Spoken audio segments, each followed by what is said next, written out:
Esse é o Irã na década de 70. E esse é o Irã 50 anos depois. É bem capaz de você já ter visto essa comparação nas redes sociais, mas não faz ideia do que aconteceu nesse meio tempo. Como um país que permitia que mulheres pudessem andar livremente pelas ruas, pudessem votar e assumir cargos públicos, passou a proibi-las de exibir seus rostos nas ruas. Nesse vídeo eu vou te explicar o que foi a Revolução Iraniana e como o Irã mudou toda a sua política em questão de meses. Se você gosta de conteúdos como esse, sobre geopolítica e sociedade, já aproveita, se inscreve aqui no ponto e deixa o seu like. Bora pro vídeo.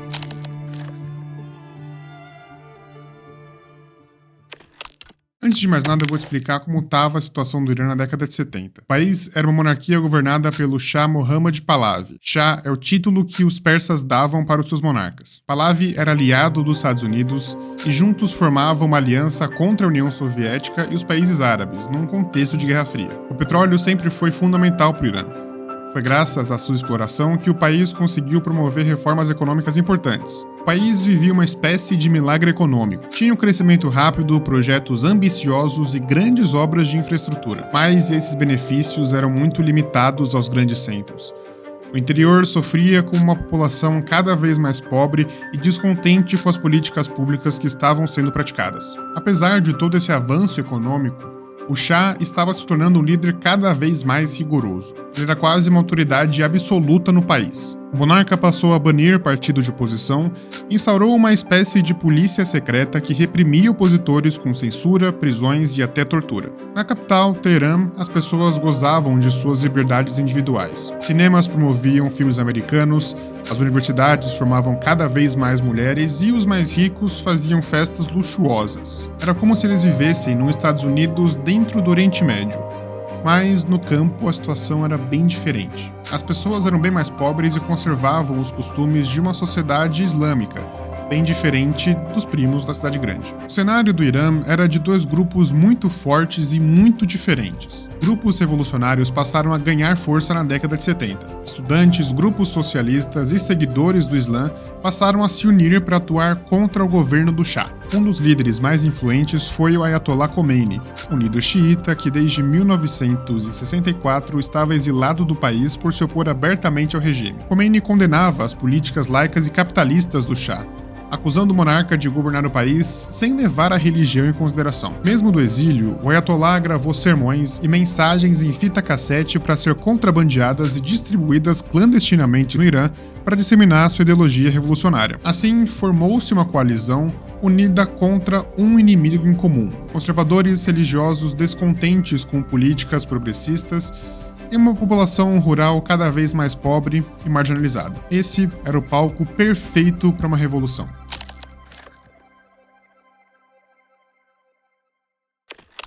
A virada de chave que faltava para uma revolução estourar aconteceu em 1978, quando um jornal oficial publicou um artigo insultando o Ayatollah Khomeini. A resposta foi imediata.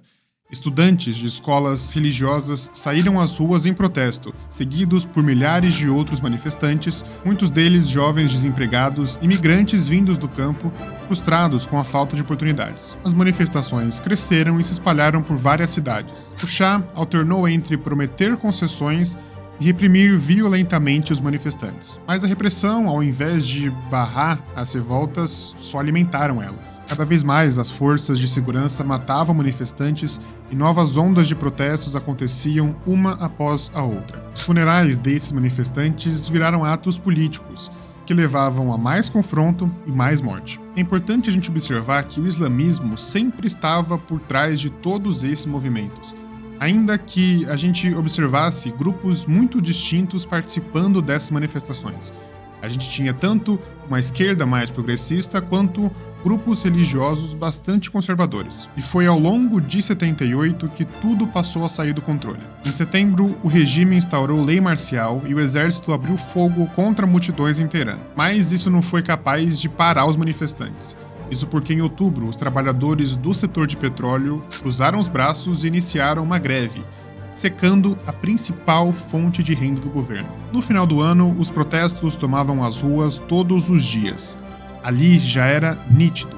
A monarquia não detinha mais poder algum sobre a sua população. Sem alternativas, o Shah decidiu deixar o país em 16 de janeiro do ano seguinte, sob justificativa de uma licença médica. Seus aliados nomearam um primeiro-ministro moderado para chefiar um governo temporário e tentar salvar a monarquia. Mas já era tarde demais. Em 1º de fevereiro, o Ayatollah voltou triunfante ao Irã, depois de 15 anos banido, e foi recepcionado por milhões de iranianos nas ruas. Nos 10 dias seguintes, conhecidos como os 10 dias do amanhecer, confrontos finais ocorriam entre militares leais ao Shah e manifestantes. Mas em 11 de fevereiro, as forças armadas se recusam a proibir os protestos. A monarquia persa, uma das maiores e mais importantes da história do mundo, chegava ao fim depois de mais de 2.500 anos. Uma nova república islâmica nascia, liderada pelo Ayatollah e seus seguidores. Em poucas semanas, um referendo nacional aprovou massivamente a abolição da monarquia e Khomeini assumiu o posto de líder supremo. Um Estado laico agora adotava o islamismo como sua religião oficial.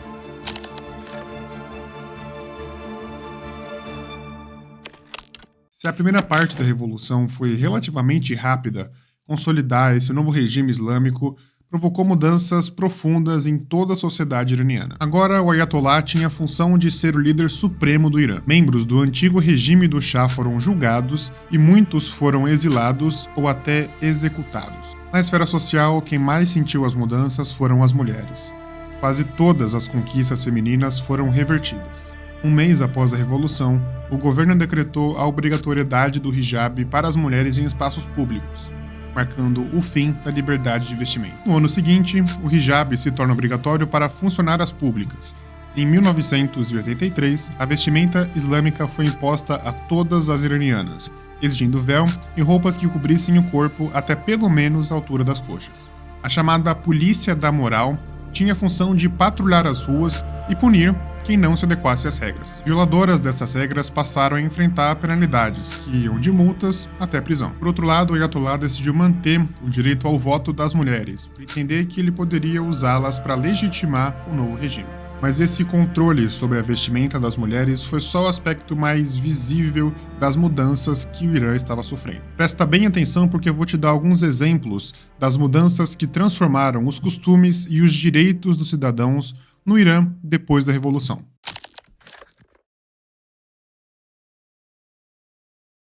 A idade mínima para casamento feminino despencou de 18 para 9 anos de idade, mas depois foi reajustada para 13. As mulheres perderam o direito de solicitar o divórcio, enquanto a custódia dos filhos passou a ficar com os homens em caso de separação. Muitas mulheres que ocupavam cargos públicos foram demitidas.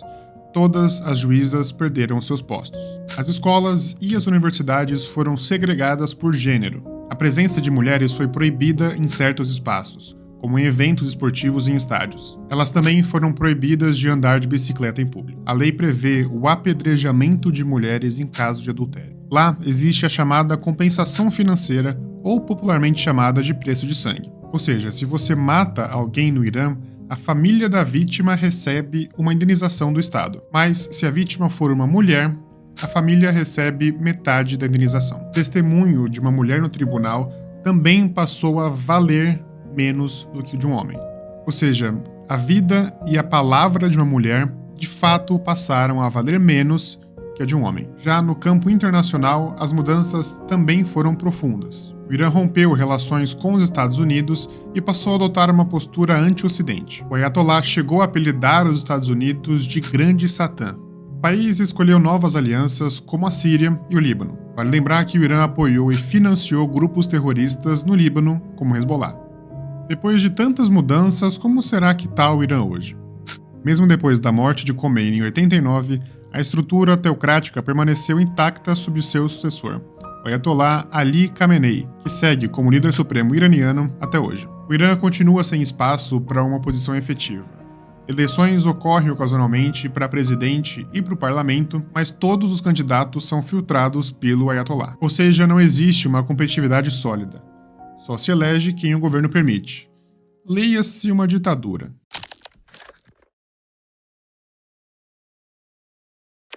Por outro lado, a população cresceu e se urbanizou. A nova geração já nasceu depois da Revolução e não tem lembranças diretas do Shah. Ironicamente, as políticas segregacionistas fizeram com que as mulheres se tornassem mais instruídas. Hoje, elas representam mais de 50% dos estudantes universitários do país.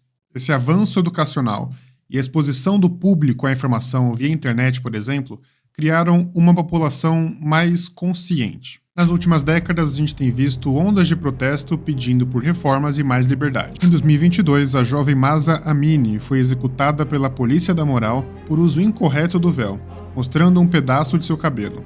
O Irã foi palco da maior onda de manifestações nacionais desde a Revolução de 79. Mulheres iranianas lideraram protestos queimando hijabs e cortando seus cabelos em público. Mas você já deve imaginar que o governo não iria assistir a essas manifestações e não reagir, certo? Depois da onda de protestos, no final de 22, o governo iraniano divulgou o fim da polícia moral. Mas, em 2023, o Irã relançou as patrulhas. Como vocês sabem, recentemente, as bases nucleares do Irã foram atacadas por Israel, que gerou uma guerra que até hoje a gente não sabe se teve fim ou não. Desde a Revolução, os iranianos se colocam como opositores ferrenhos aos israelenses. Embora a Constituição reconheça os judeus como minoria religiosa, em janeiro de 21, deputados apresentaram um projeto de lei que obrigaria o governo iraniano a eliminar Israel até 2041. O texto chegou até a ser debatido, mas não foi convertido em lei definitiva. Líderes iranianos, como o próprio Ayatollah, chamam constantemente Israel de tumor cancerígeno a ser eliminado.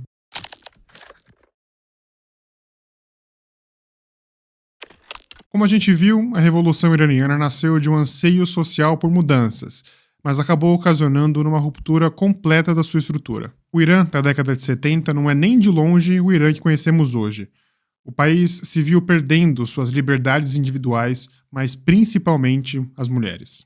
O acesso à educação e à informação, entretanto, estão criando um povo mais consciente que luta por mais liberdade. Mas hoje, infelizmente, a gente vê alguns grupos apoiando e torcendo pelo Irã, mesmo o país adotando um regime ditatorial que reprime e adota uma postura anti-judeus e anti-ocidente. Se você gosta de conteúdos sobre geopolítica e sociedade, você está no lugar certo. Comenta aqui embaixo qual você quer que seja o tema do nosso próximo vídeo.